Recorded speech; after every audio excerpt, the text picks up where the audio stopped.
بسم اللہ الرحمن الرحیم۔ تمام دیکھنے اور سننے والوں کو السلام علیکم اور خوش آمدید کہتے ہیں ہم آپ کو اپنے ZSH ٹاپک یوٹیوب چینل میں۔ تو ناظرین، آج کی ویڈیو بہت ہی اچھی ہونے والی ہے، کیونکہ آج ہم بات کرنے والے ہیں اس ہستی کے ارشاد کے بارے میں جس کے بارے میں اللہ پاک نے قرآن پاک میں فرمایا وما ارسلناک الا رحمۃ للعالمین، اور ہم نے آپ صلی اللہ علیہ وآلہ وسلم کو تمام جہانوں کے لیے رحمت بنا کر بھیجا۔ ناظرین، شاید آپ یہ بات جانتے ہوں گے کہ دعا جو ہے وہ عبادت کا مغز ہوتی ہے۔ اگر آپ ساری رات عبادت کرتے رہیں اور بعد میں اگر آپ دعا نہ مانگیں تو آپ کے دل کو سکون نہیں آئے گا۔ آج ہم آپ کے ساتھ آپ صلی اللہ علیہ وآلہ وسلم کا فرمان شیئر کرنے لگے ہیں، جس کے بارے میں حضور اکرم صلی اللہ علیہ وآلہ وسلم نے فرمایا کہ 3 آدمی دنیا میں ایسے ہیں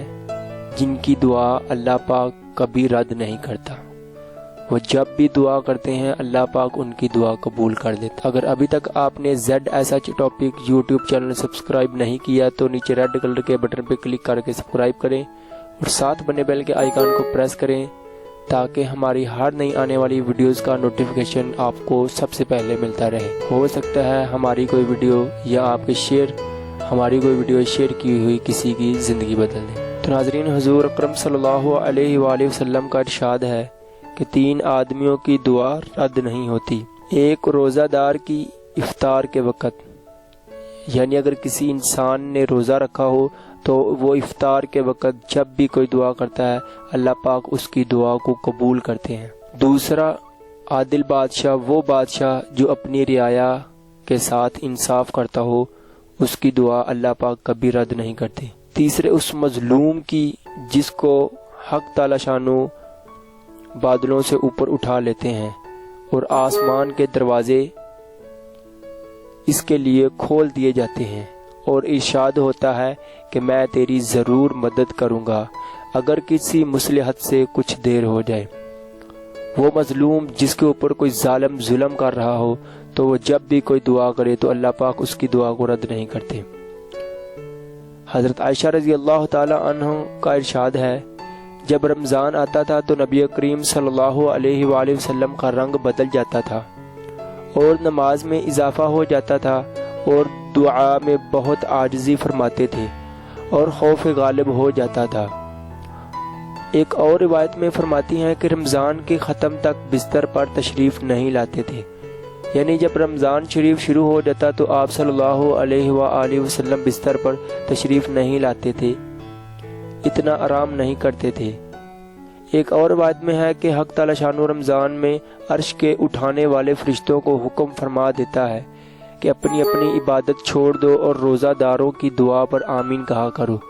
وہ فرشتے جس نے اللہ پاک کے عرش کو اٹھا رکھا ہے، اللہ پاک ان کو حکم دیتا ہے کہ تم اپنی جو کام ہے اس کو چھوڑ دو اور جب بھی کوئی روزہ دار دعا کرتا ہے تو اس کی دعا کے اوپر آمین کہا کرو۔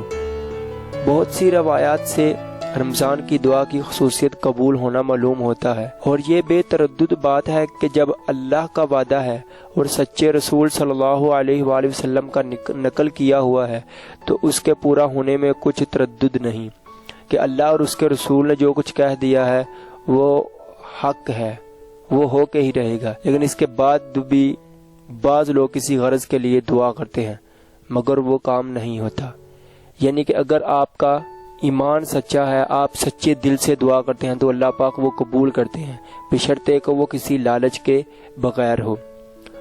تو اس سے یہ نہیں سمجھ لینا چاہیے کہ وہ دعا قبول نہیں ہوئی، بلکہ دعا کے قبول ہونے کے معنی سمجھ لینا چاہیے۔ ناظرین، یہ چھوٹی سی ویڈیو آپ کے ساتھ شیئر کی تھی۔ اگر آپ کو ویڈیو اچھی لگی ہے تو اس کو لائک کریں، کوئی کمنٹ کریں، اور اگر آپ نے ابھی تک ZSH topic YouTube channel subscribe نہیں کیا تو نیچے ریڈ کلر کے بٹن پہ کلک کر کے سبسکرائب کریں اور ساتھ میں بیل کے آئیکن کو پریس کریں تاکہ ہماری اس طرح کی نئی ویڈیوز کا نوٹیفیکیشن آپ کو سب سے پہلے ملتا رہے۔ تو اس ویڈیو کو شیئر کریں۔ آپ صلی اللہ علیہ وآلہ وسلم کا فرمان ہے، اللہ اس کو خوش و خرم رکھے جس نے میری احادیث سنی اور آگے لوگوں تک پہنچائی۔ تھینکس فار واچنگ، ملتے ہیں نیکسٹ ویڈیو میں۔ اللہ حافظ۔